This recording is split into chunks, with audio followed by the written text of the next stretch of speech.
Hello दोस्तों, तो कैसे हैं आप लोग। आशा करती हूँ कि स्वस्थ होंगे, मस्त होंगे और मैं भी ठीक हूँ। दोस्तों, आज मैं आप लोगों के लिए बहुत इंटरेस्टिंग सी कहानी लेके आई हूँ दोस्तों, तो कहानी को पूरा सुनिएगा। तो दोस्तों, आज की हमारी कहानी का टॉपिक है सबसे बड़ा रोग क्या कहेंगे लोग। तो चलिए कहानी को स्टार्ट करते हैं। दोस्तों, एक समय की बात है। एक बाप और बेटे की जोड़ी अपने गधे के साथ कहीं जा रहे थे। उन दिनों गधे का उपयोग बोझा ढोने के लिए किया जाता था। बाप ने अपने बेटे को गधे के ऊपर बिठाया और खुद पैदल चलने लगा। थोड़ी देर बाद जब वो दोनों किसी गांव से गुजर रहे थे तो गांव के लोगों ने उन्हें देखकर कहा, कैसा बेटा है जो खुद गधे के ऊपर बैठा हुआ है और अपने बुजुर्ग पिता को पैदल चला रहा है।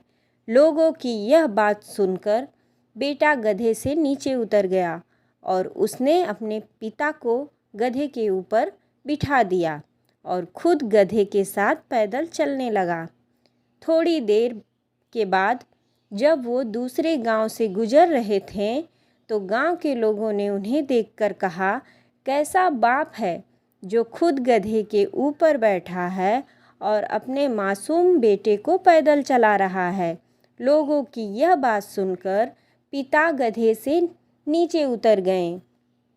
अब गधे पर ना ही बाप बैठा और ना ही बेटा बैठा था और वो दोनों गधे के साथ पैदल चलने लगे। थोड़ी देर के बाद जब वह तीसरे गांव से गुजर रहे थे तो गांव के लोगों ने उन्हें देखकर कहा, कैसे बेवकूफ़ लोग हैं, इनके पास एक गधा है फिर भी दोनों पैदल चल रहे हैं। अब लोगों की यह बात सुनकर बाप और बेटा दोनों गधे के ऊपर बैठ गए।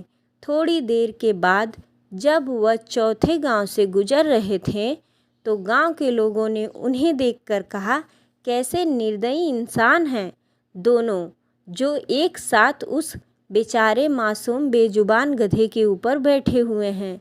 इन दोनों के अंदर जरा भी दया नहीं है। अब यह बात सुनने के बाद दोनों बाप बेटे का दिमाग खराब हो गया और वो समझ गए कि अगर हम इन लोगों की बातें सुनते रहेंगे तो हम निश्चित रूप से पागल हो जाएंगे।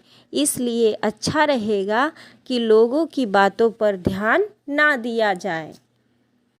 दोस्तों, जितनी मुंह उतनी बातें, लोगों का काम है कहना, क्योंकि लोगों को बोलने का शौक होता है। लोग कुछ ना कुछ बोलकर स्वयं को ज्ञानी सिद्ध करना चाहते हैं।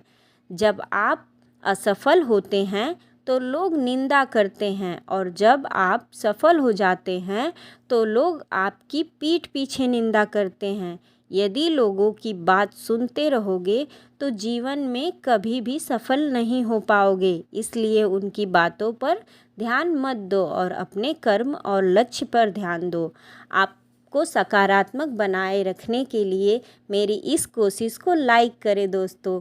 तो आपको वीडियो कैसा लगा कमेंट्स में ज़रूर बताएं और अगर नए हैं तो चैनल को सब्सक्राइब कर लें।